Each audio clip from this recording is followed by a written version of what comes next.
Gavin Lennox here. It's great to be here in Dunedin with Matthew Heaton. Matthew, welcome. Thank you. Just like to ask you a few questions about your business, Cowell's Pavlova. So I know when we walked around the business a few minutes ago, you gave me a view of how it started, but maybe you could just say, how did you start with this business? Yes, well, this was a family business. My father-in-law owned it previous to me.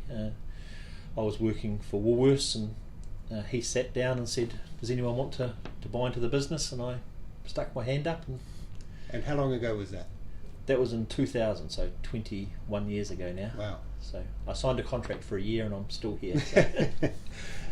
And when did you, so you signed a contract as the manager, when did you actually own the business from? 2003 I started purchasing the business. Okay. And then over about 5 years we purchased it outright basically. Right. We owned 70%. Right. And tell us about tell us about the product that you make, and then how you expanded the company.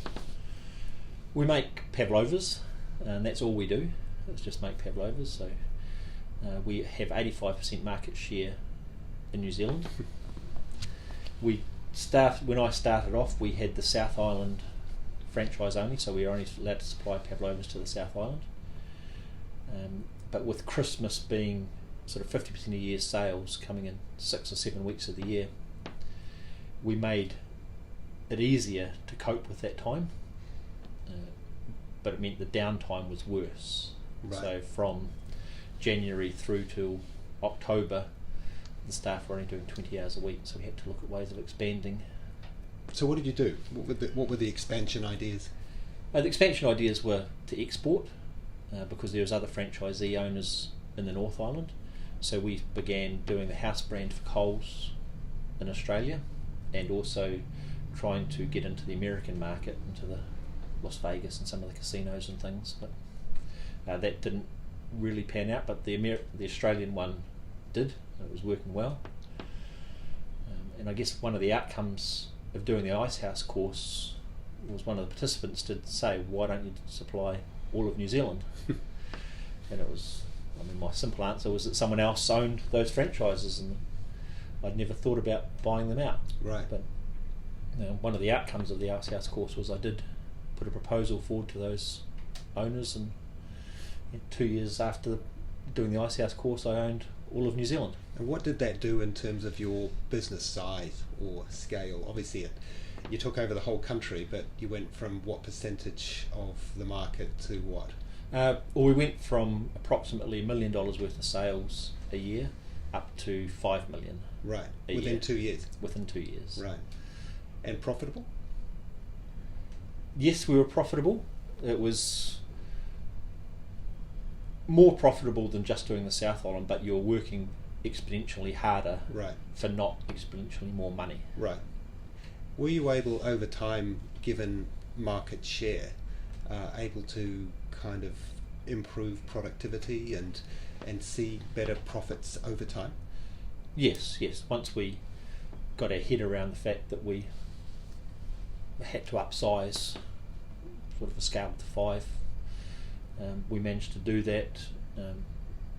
Growing so fast, so quickly came with its issues. Once we got on top of those and learnt what we were doing, the money started to come back in, and we managed to pay down the debt, and they're out of that now. So that's good. Quite good.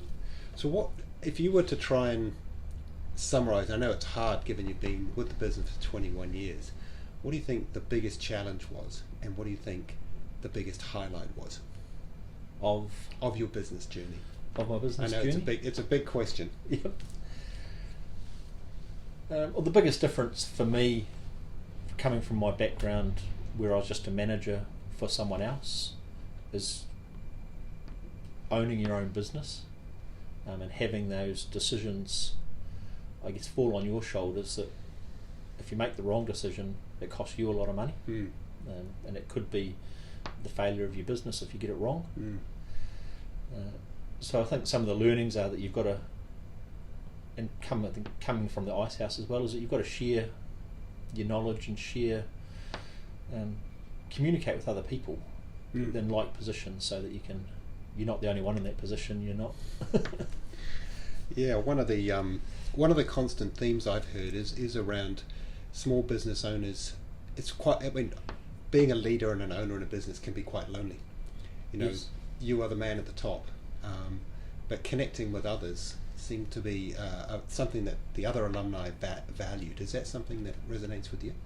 Yes, it is, because when you're the owner, manager, doing everything, you don't really create those friendships within your team that I had elsewhere.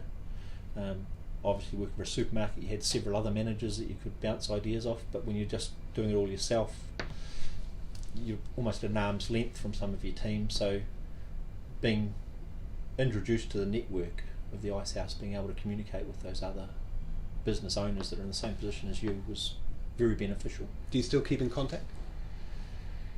Not as much as I should. No. No, I've got some local contacts around here that we meet regularly. Looking at the records, you did it back in 2011, and Time flies. OMP 22, I think. Yes. How was 2020 for you? Were there any kind of things you learnt from last year that have carried forward into this year? I guess 2020 was an unusual year for everybody, but we did really well throughout the pandemic as such. Obviously the hospitality side dropped right away, but with everyone else staying local, it meant the supermarket trade picked up. Right. And so with us having about an 85% market share of the supermarket trade, that increased. And we took a leaf out of the supermarkets books who didn't put anything on special during the pandemic because they didn't want to increase demand. So when they asked for specials over Christmas, we said, oh no, we don't want to increase demand too much, so we're holding our prices at normal prices, which meant it was probably our most profitable year since I've been here. It's amazing, isn't it? Some businesses, a number really struggled, but our experience across the Icehouse was that the majority, certainly more than 50, I would say more than 70%, found 2020 to be, from a business perspective, a good year, but always challenging around the edges in terms of either massive demand or big drop-offs in demand in certain spaces. Yeah. I mean, the biggest thing for me was dealing with the uncertainty from the staff. They were very concerned about their roles and what would happen, and so it was trying to alleviate a lot of that. Right. But I guess something that also came from the Icehouse was the prior planning. Right. So you've got a plan in place, so you know what your end goals are. So we managed to not deviate from what we were trying to achieve, but just scale back during the initial lockdown, and then came back and started back into it. That's good. So tell me, how did you first hear about the Icehouse? Can you remember? That was a long time ago. It was a long time ago. No, I guess I'd spent 10 years in the business by myself with a couple of mentors, and coming from an educated background, I was always looking for ways to further educate myself and learn more about how to be a better owner manager. And the Icehouse came up as one of those places that offered those skills. And it looked attractive because it meant that you could spend time out of your business to do things rather than sit at your desk during business hours and try and learn. And one of the reflections I've heard frequently is that people on the programs, they learn almost as much from their colleagues as they do from the facilitators and content providers. Given your previous comment around that almost ad hoc advice, why don't you look to take over New Zealand, did you find that as well, that input and from different industries and different owner managers helped? Yes, yeah, definitely. When the facilitators definitely steer all the conversations and everything in the right direction, and open up avenues to start conversation. Mm. But in a way, it is the other members in your groups that you start to communicate with and bounce ideas off, and some say that's stupid and some come up with strange ideas like taking over a whole country. So. And have you dropped the whole idea of export now? Is it and just really focused on a domestic play? At the moment we're focused on the domestic market, but again we're starting to get that under control. Mm. So the way of upscaling from there is to go back overseas and try and get back into those markets. Right. I just need to make the decision, am I happy where I'm at, or do I want to take that next leap? Or is that for the next person that takes over the business to do? Yeah, interesting, isn't it? That's the nature of owner manager. It's really, the business is intertwined with your own personal aspirations quite deeply, isn't it? It is. It is. And I've just become an empty nester this year. My last of my children have left home, so it's, you sort of think, 5 to 7 years. Always had a goal of sort of retiring around between 55 and 60 and getting in that position to be able to do that. Right. So how much do I want to put in the next 5 years? Yeah. Or just do I want to And the next challenge will be succession, finding who you think might be a suitable person to work alongside you and then take it over. Yes. So sent the children out to do their own things. Right. Are they interested? Not at the moment. Right.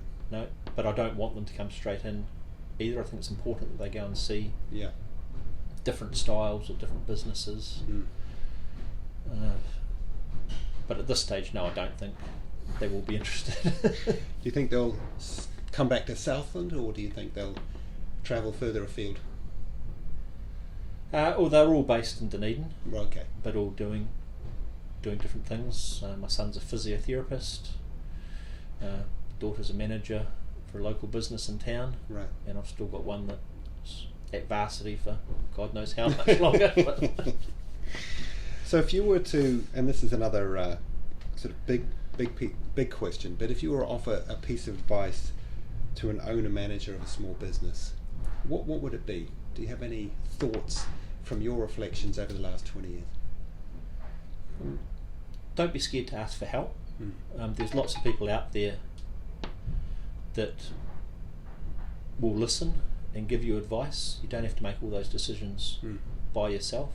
Everyone's been there, done that. So get advice. That's good. That's good advice. Well, look, I've really enjoyed the conversation. Actually, thanks for your time. I mean, you built a really, your domestic strategy to gain market share and to automate. I've been impressed with the automation that you built down there and the scale of what you're doing. What do you think would hold you back? What would you need to do if you went to export? Would you need to think differently about investment and equipment and? Yes, you would. Like I say, 50% of the year's sales come at Christmas time. Is that the same for export markets like Australia? I guess. In Australia, given that they think they made the Pavlova first, it's still a yes. It's very seasonal over there. So we're operating from 4 a.m. till 1 a.m. 6 days a week from the 1st of August till end of December. Really? Wow. So to load that up even more, you'd have to automate even more. And at the moment I haven't figured out a way to make them not by hand. And so you could start in January, but at the moment, I mean, there's already enough cash flow issues starting in August because you're just spending money hand over fist from August through till November before any money starts coming back in. Right. So you could start stockpiling in January, but you'd need a fairly big bankroll to start. Have you got good relations with the bank? They must understand the cyclical or seasonal nature of your business and extend terms? Or very good relationship with our bank, and they extend us an overdraft every year from the start of August, and they just let it go as deep as it needs to go. It's always scary, sort of going away or finishing up on the 24th of December and seeing that you're $1 million in overdraft and thinking, I hope they pay me. But come the 31st of January, it's good. That's when I celebrate my Christmas Day. Well, Matthew, I really appreciated your time, and I think, you have you're a humble person who built their business over 20 years, and you found a niche, an iconic New Zealand product, and now dominate the New Zealand market. So thanks for your time today. No, thank you very much, Gavin.